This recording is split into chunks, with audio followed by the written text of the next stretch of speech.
Nathan, Adair, est-il Simon, l'admirateur secret de Jack dans Demain nous appartient? Fréquemment évoquée par les fans, cette théorie pourrait bien tomber à l'eau à cause d'un extrait dévoilé par TF1 dans lequel Nathan se rapproche des Angie. Depuis maintenant quelques semaines, une question taraude les téléspectateurs de Demain nous appartient, qui peut bien être Simon, l'admirateur secret de Jack Russell, Dimitri Fouk, qui lui a apporté son soutien suite à la diffusion en ligne d'une vidéo homophobe qui le visait directement?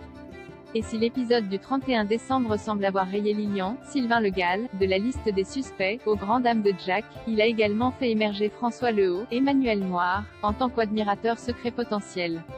Même si l'on doute que Demain nous appartient se lance à nouveau dans une relation prof-élève après l'histoire d'amour compliquée entre Maxime et Clémentine. Reste alors Nathan, Adair, régulièrement suspecté par les fans sur les réseaux sociaux de se cacher derrière le pseudonyme de Simon.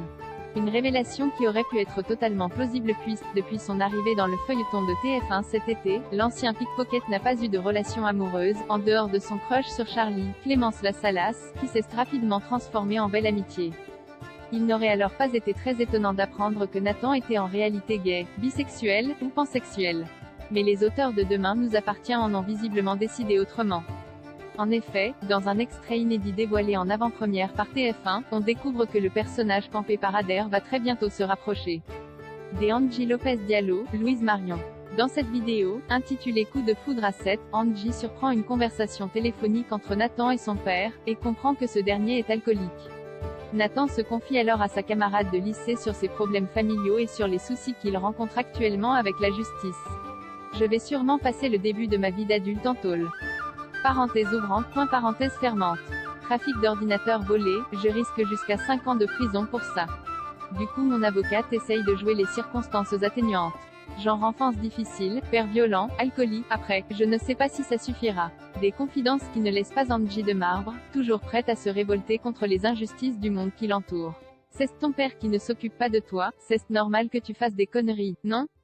Et après c'est toi qui te fais juger? Je trouve touché de trouver une oreille attentive en la personne d'Angie. Nathan n'hésite pas à faire une blague sur la prétendue relation amoureuse entre sa camarade et François Lehaut, en référence à la rumeur lancée par le Corbeau courant décembre. Et le courant semble visiblement très bien passé entre les deux adolescents qui pourraient bien finir en couple dans les prochains épisodes de Demain nous appartient. Quant à l'identité de l'admirateur secret de Jack, elle fera l'objet d'une nouvelle intrigue dans les semaines à venir, puisqu'au Alma, Camille de Padzis, qui va venir habiter chez les Roussel après sa rupture avec Samuel, Axel Kinner, va aider Jack Jordan et Lizzie à démasquer le fameux Simon. Vont-ils découvrir qu'il s'agit de François Lehaut, de Dorian, Ryan Hubert, de Maël, même si on espère vraiment éviter le rebondissement vu et revu du harceleur qui refoule en réalité sa propre homosexualité? Ou les auteurs vont-ils prochainement introduire un nouveau comédien pour incarner Simon? Réponse dans la suite de Demain nous appartient sur TF1 et sur Salto.